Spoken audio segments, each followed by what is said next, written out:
This video is all about the installation of this water pump kit. This fits 60 to 70 horsepower from 1989 to 2001. If you don't have one of those, you can watch this video for reference. They're all kind of the same.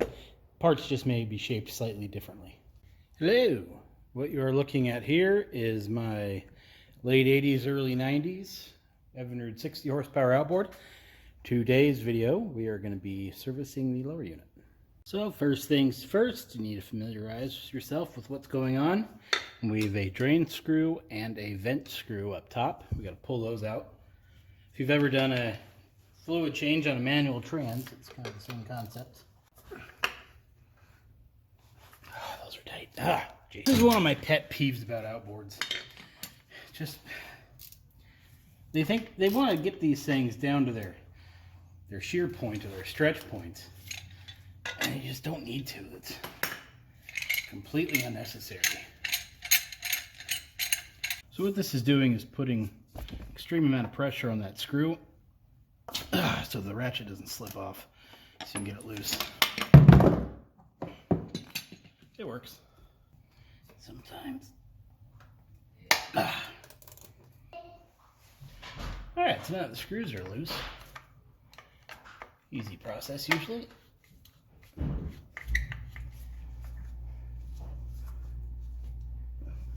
Pull the top vent, and then the bottom. Both of these are pretty crappy, as is our oil. The oil's not bad. A little bit of discoloration, so probably just a pinch of water. Nothing I'm going to worry about. So that's fine. We'll drain it, fill it, and call it good. Next season, when the water pump gets changed, chances are the lower need to get resealed. But for now, that's not really enough to worry about. We can pressure test it if we care to, but I'm not worried about it. All right, so let that drain. I'll be right back. All right, here we are on the right side of the motor. We need to disconnect the shift rod pin. On this new motor, that's pretty easy to do. Remove, well, let's get it neutral. Remove that cotter pin. I like to stick it in here to make sure I don't lose it. If I wasn't recording, I'd get this in first try, by the way. There, perfect. Now we just push this in. Just like so. And you can shift around a little bit if you want. To give you a better idea of what's going on, you can look on this side of the motor. This one's got a big VRO pump in the way, so let's remove that real quick. All right, there is the shift rod connector right there. We push in our shifter, and you can see it opens, and we can move it up. And then the rod right here, you can't see on your angle. See the hole? Hole right there. Anyway, shift rod's loose, so that's all we need to do up there. So let's get this engine up, and we'll start working on the lower. Let's remove this propeller.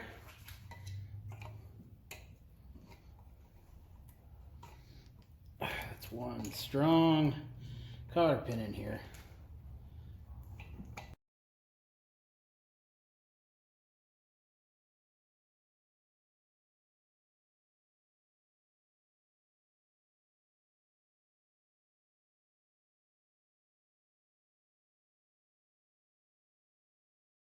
Let's get this unusually large prop nut off of there. This is a 1 1/16 socket. Pretty big, I think. Propeller is coming right off. Looks like we got some water, which is odd, because I haven't had this thing in the water. I've had this engine for 6 months, so you'd think any water that was in there would have dried up. Anyway, I'm cleaning off the propeller shaft right now. You do it later, but I'm doing it now. We have a 7/16 bolt here holding on the trim tab. You'd want to take note of where this thing is. Look at the little notch right there versus where you are. This one's already kind of notched there where somebody else has removed it. Since this isn't off the same boat, I'm just going to put it back to square-ish and call it good. Just later if needed. Trim tab is off. There's a bolt here, which is a 5/8.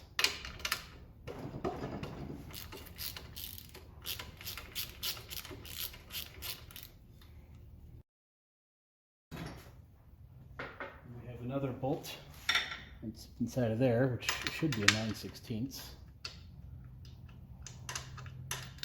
Kind of feels like. Maybe a half. Let's go with half. Yep, half.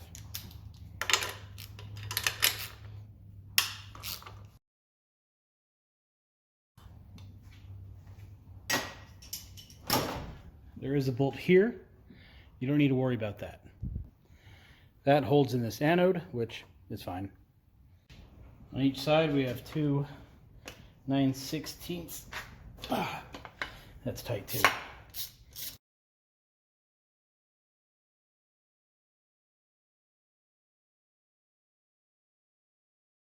Now we just repeat on this side. Equally as tight.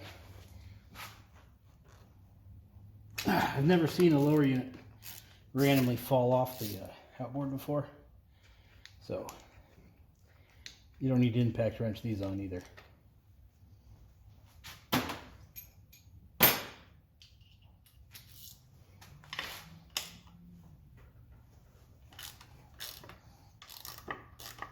So this one I can get the ratchet pretty easily, probably because I couldn't get the impact on this one.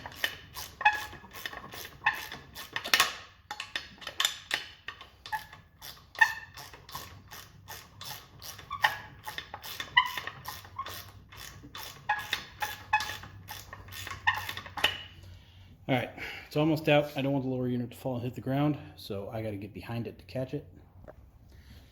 Sometimes that'll happen, sometimes it won't. But I can assure you, you don't want it to happen.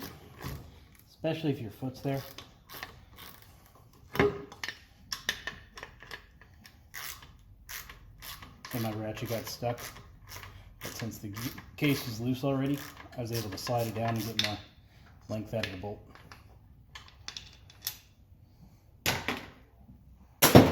And off comes our lower.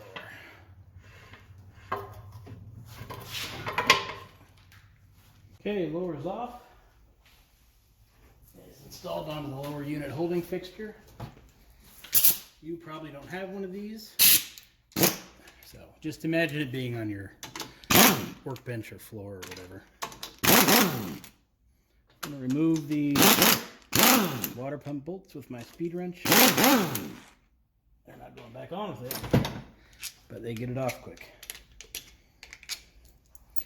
You may want to consider putting the water pump old parts somewhere separate, just in case you might need something. So here is our impeller. What shows its age?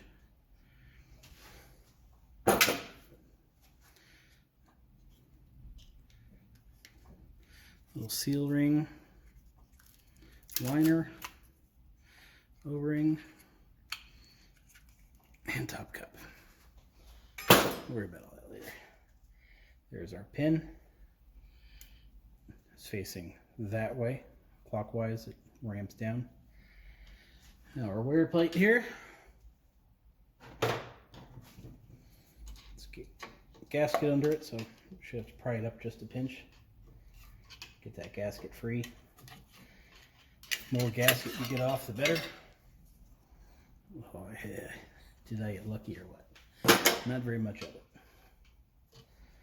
Alright, so with that off, I see a little bit of sand. So I'm going to get that out. Get it loose and blow it out with the air compressor. And then I will get a wire wheel and clean up the gasket surfaces. With the gasket surfaces cleaned up-ish, I then just run a tap down the holes. I have my drill on the lowest torque setting there, just to make sure when it bottoms out it stops. Now, you don't have to use a drill here, of course. It's just so much quicker. Well, you don't have to do this at all, to be honest, but yeah, good enough.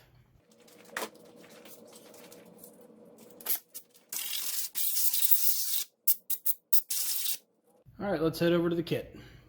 All right, here is our kit. We are using part number 432955. When you look up the cost of this box, you're going to be, oh, and I know, but you get a lot in it. I mean, you get springs, you get an updated water pump. See, no longer a liner and cup. You now have an entire little liner cup, impeller, wear plate, gasket. That's a different story. Thermostat housing cover and gasket. Seal, which is for the water pump. And we get a whole bunch of bonus parts.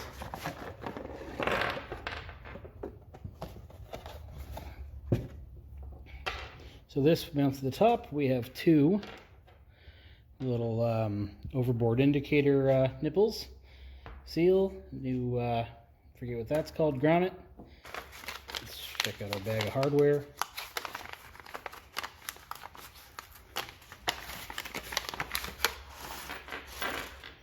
Four new screws coated with what looks to be red Loctite.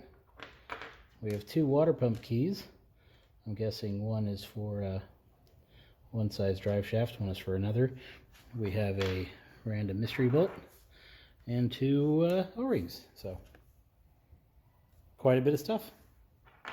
Oh, here's that mystery bolt, but it's not really a mystery bolt. It goes right here. Anyway, now one of the best things about the Evinrude water pump kits are the instructions. You get a nice good layout, little parts list of what's going on, and detailed instructions on how to actually install it. So let's go ahead and get to reading real quick. All right, use a large key, part number whatever, on 1988 and older models, which is odd because the reference chart says this is for 94. Anyway, smaller key on newer models. Well, easy enough. Install your water pump components following procedure in your service manual.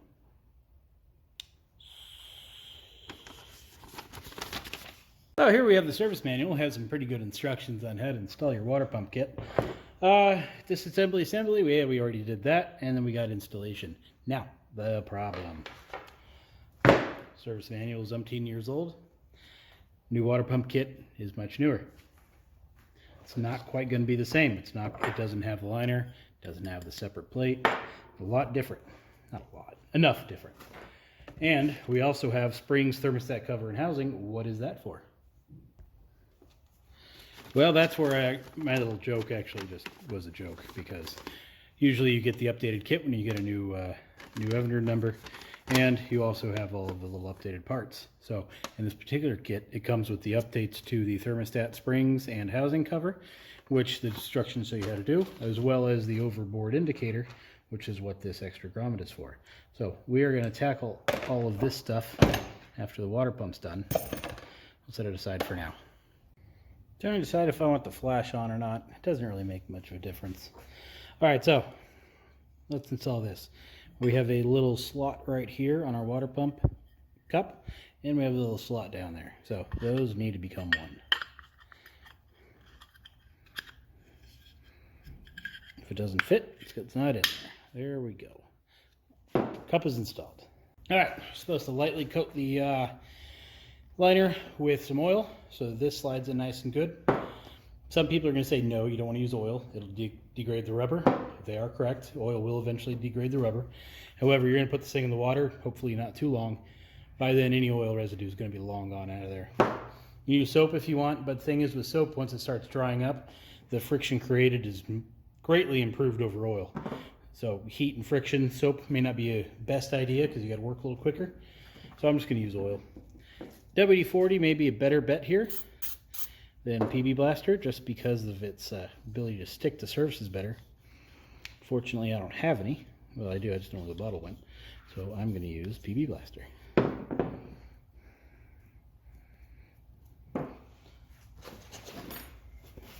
Now, when we install this, we're going to put it in so that you can get to that key. See how you can see the key?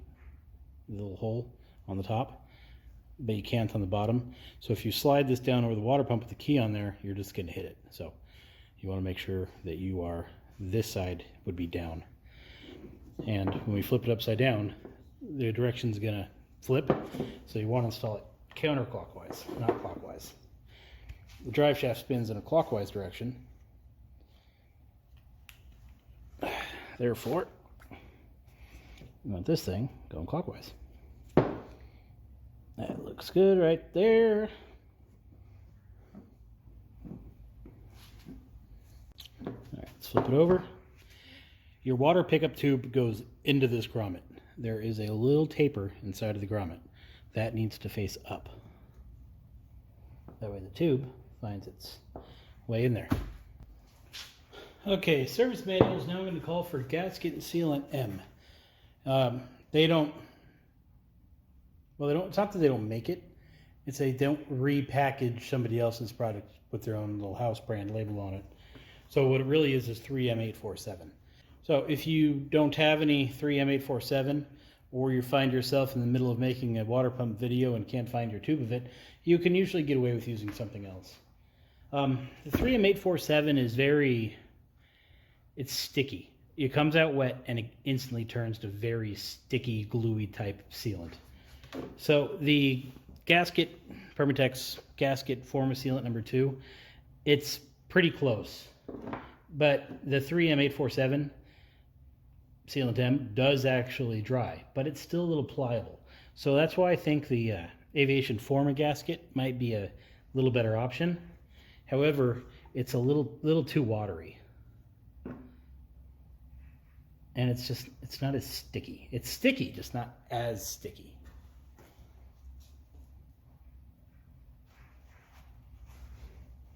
Let's do the finger test of the forma gasket.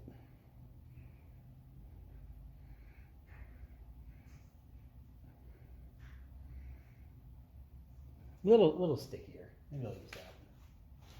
I really wonder where my bottle went. I got a big old bottle of it somewhere.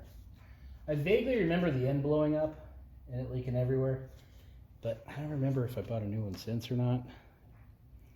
I don't know. Yeah, sorry about how dark it is. So what we're going to do is run a thin line of the 3M847 along the top.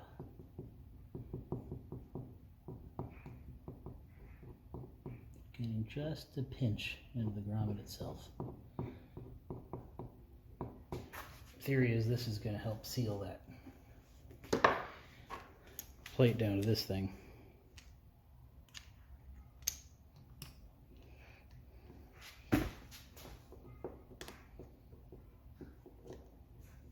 This also pushes the grommet in too, in case you're curious. Now, maybe saying to yourself, hey, you're not using any anti-seize on that bolt. Like, well, by the time the bolt rusts into this plastic housing, thing's getting replaced anyway, so I don't care. Alright, bolt is tightened to proper spec. Looking good down the side of there.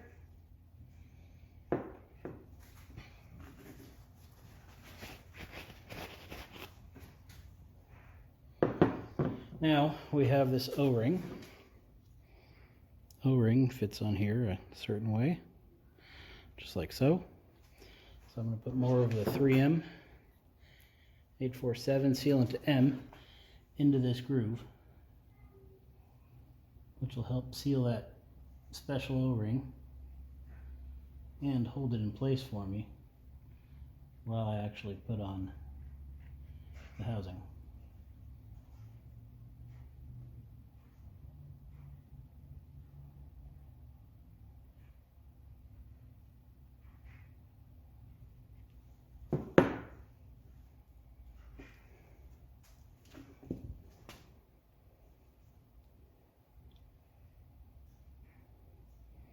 know if you noticed, but I did a quick little test fit of it there, just to make sure I didn't have it backwards first. You should probably consider doing that too. Once this thing gets full of this goozy liquid, you don't want to keep messing with it.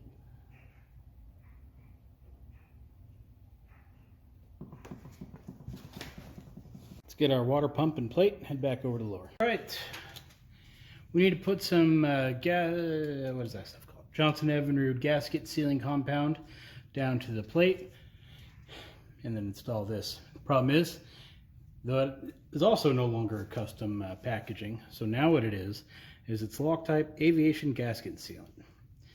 And if you use the two, you can quickly see that the two are identical. When you first couldn't get to the Evinrude stuff anymore, I was a little worried. Like, oh crap, I actually use that stuff. But then you see the replacement they're offering is this. And then you open it up and instantly you realize it's the exact same stuff and you've just been overpaying this whole time.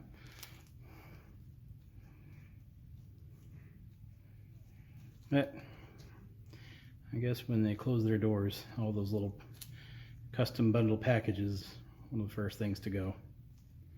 That and the quality of points too. All right. Slide the gasket down over to where it goes. You're going to be guessing. I guessed wrong. There we go. So if you notice, I didn't put any on the base or the top there. I just did the gasket. It's the same thing. All right, now the plate.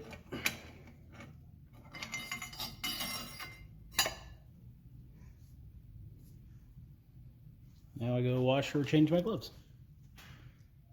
All right, we're going to install our impeller key. Let's see what I have. So I have the worst luck getting this key on. It always falls off, always. So I'm going to put some of this needle bearing assembly grease on there. Hopefully that'll hold it on at least slightly for me. Now remember, the little round pointy edge faces that way.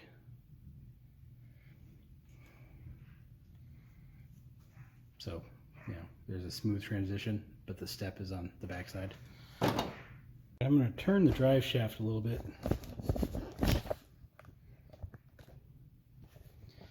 So my key is over here, so I'm going to rotate the drive shaft to line up. Hopefully that works. Get right up in its business. Try to get it on there. And it didn't go. It was fun.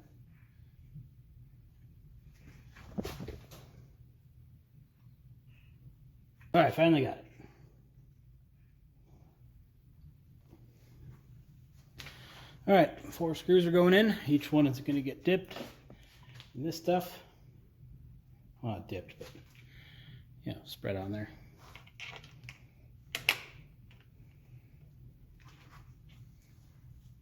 Alright, now we have this guy. We need to put some of our 3M 847 sealant M on. It's a little lip in the inside here. You really don't have to do this. The one I took out had none, but I always do it.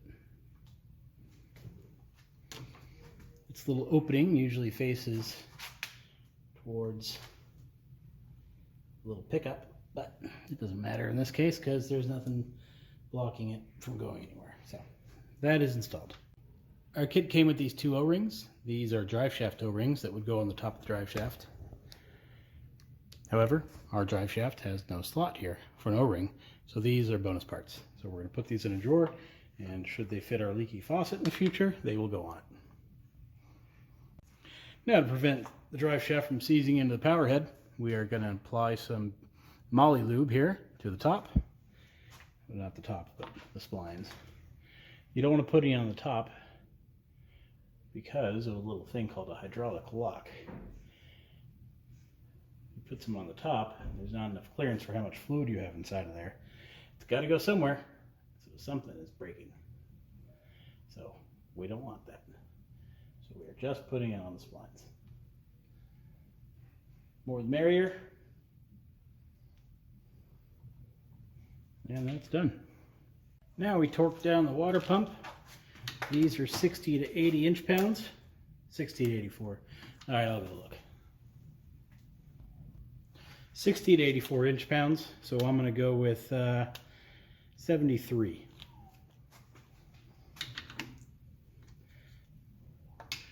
Apply pressure evenly as I go. So not really in stages, but kind of.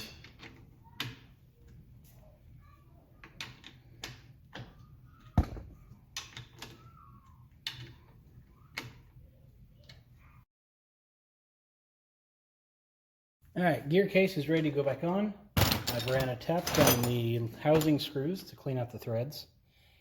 I've checked these bolts given that they were torqued to yield.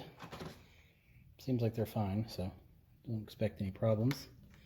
I'm brushing some of this sealant compound on each one so they're ready to go. You're going to be fighting the lower. Kind of. It's not that bad. This is way better than like a 6 or a 20 horse. This is a piece of cake. But you still don't want to have to fumble for stuff. So it's all right next to me, ready to go. Except for the extension. Well, anyway, so let's get the lower in. I have washed off the pickup tube. It was full of sand. I washed that off. What I'm going to do is align the grommet here with the shift rod, poke that through, and then everything else should go pretty smoothly. I did rotate the drive shaft, so it may not go right back into its blinds, but fingers crossed. We'll see how this goes. Speaking of which, if you tried to rotate the drive shaft, you may have noticed that it is incredibly tight and you can't spin it by hand anymore. And that may worry you, but don't let it worry you. That's just the feel of a new water pump. And it lets you know that your keyway isn't installed correctly. All right, so the water tube here, I can't just wedge it in. I got to lift it up a little bit as I go. Luckily, there's so much room here. All right, I'm at the power head now. So the drive shaft is hitting the power head and it's not going in. So I need to rotate the flywheel just a little bit. I rotate the flywheel while giving it a little bit of pressure and it went right up. Balance that there. I'll put in the screw. Put in any screw, this one doesn't matter. This one just looked like it was the closest.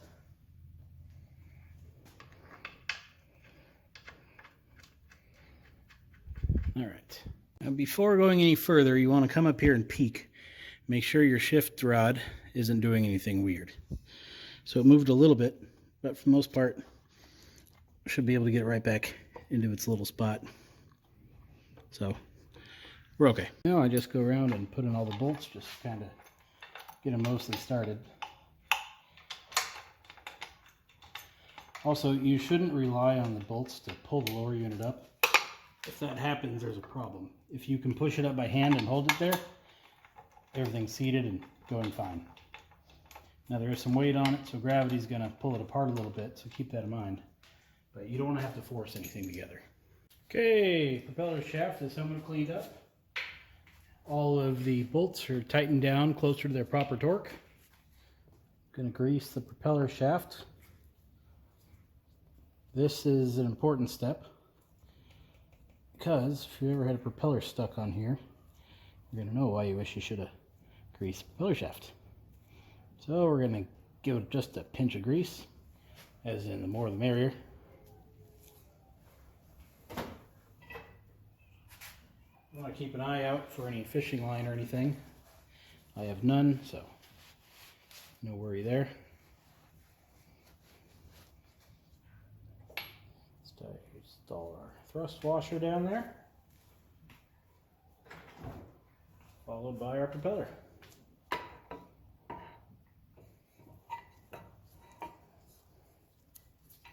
Now our propeller nut.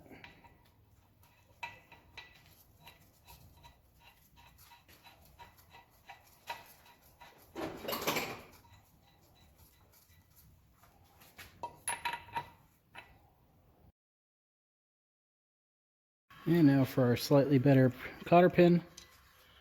This has been slightly trimmed down so it's easier to fit in there. which, looking at it now, may not have been the best of ideas. But hey, it's in there, so it's fine. Lower the engine back down.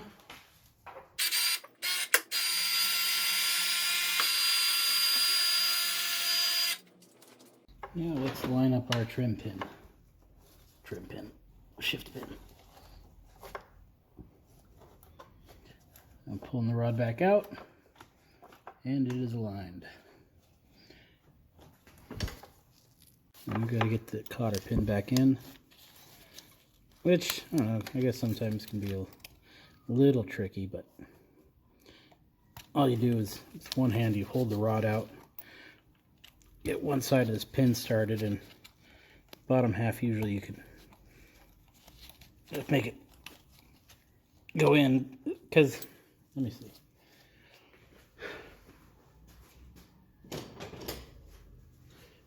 So with the top in, you can kind of give a little bit of pressure on this springy washer and get the bottom half in. So it's attached. All right, I have a little fluid pump. And I have some premium outboard gear case oil. Pump gets screwed into the bottom.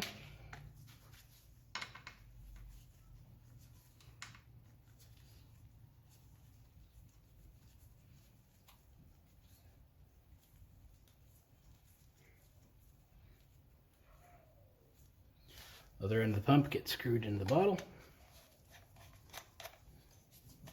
Now get comfortable, because you're going to be here for a while. I think the thing takes like 32 ounces, and each pump is like a 32nd of an ounce. So anyway, we're going to pump it until it comes out of the top hole. Alright, fluid is coming out. So we quickly put in the top.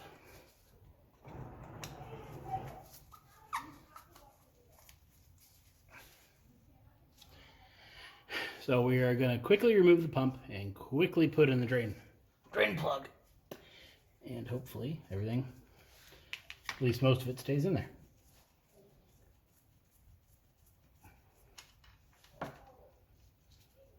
Well, that worked quite well. Barely any leakage.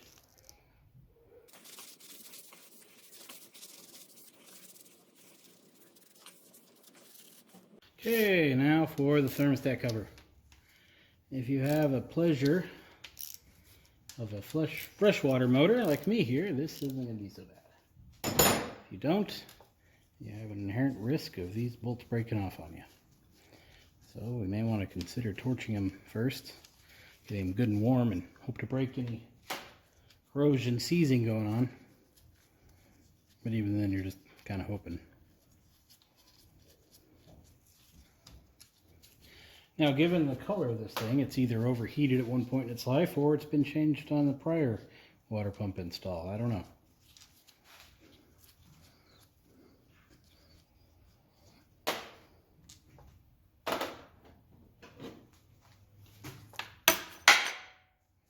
That was easy. All right, here is our original / one I just pulled off thermostat cover and our spring. Our instrucciones say remove thermostat cover and spring. If thermostat spring is straight and has an inside diameter of 5/16 inch, discard the original spring and replace it with the straight spring. Thermostat cover does not have to be changed. If you have another style of thermostat spring, discard the original spring and thermostat cover, replace them with the conical shaped spring and thermostat cover.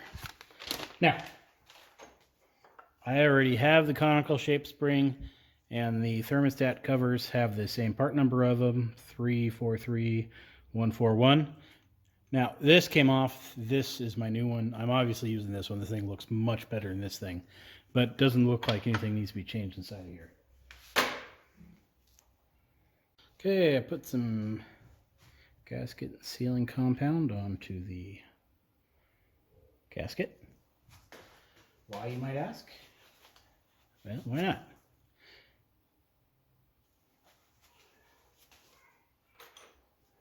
Let's get our new cover. Force that baby on there.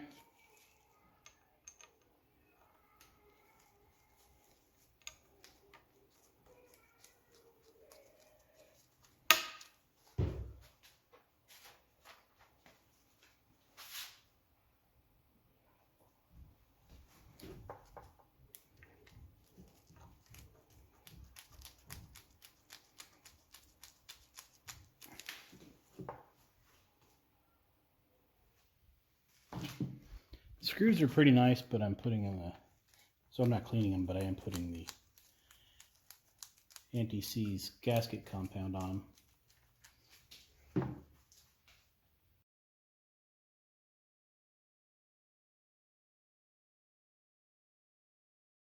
So our overboard indicator, known as a pisser, goes in right here. It has a little fitting that goes on there. This clips on and gives you a little stream of water, lets you know the water pump's pumping as you go along. I'm doing some work on this motor, which is why I'm making these videos now.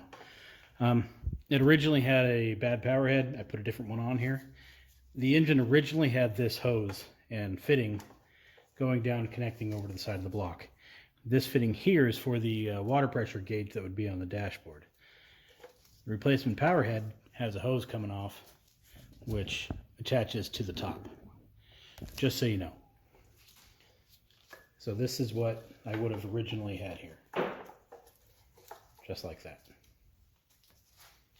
Continuing on, install grommet 4 and overboard indicator hose into lower motor cover. If using water pressure gauge, engine pickup must be relocated to exhaust cover. Remove and discard water pressure plug from the exhaust cover, apply Gel Seal 2 sealant to the threads of the elbow, and install onto exhaust cover. Connect gauge hose to elbow and secure with tie strap. So what it's saying is, if you have this hose with this setup, it's got to go. What you should do is use the elbow, remove the plug, or in my little scenario, this plug was already out. This would now connect to your water pressure gauge. Your water pressure hose would then go to the top of the block right here. Routes down from there and comes out the motor cover over that way. The original fitting removed, we can install the new grommet that came with our kit.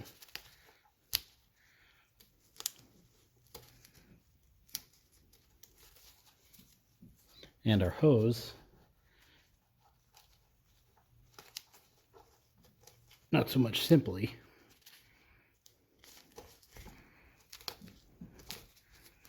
I'm going to put it in that way. I'm going to do that.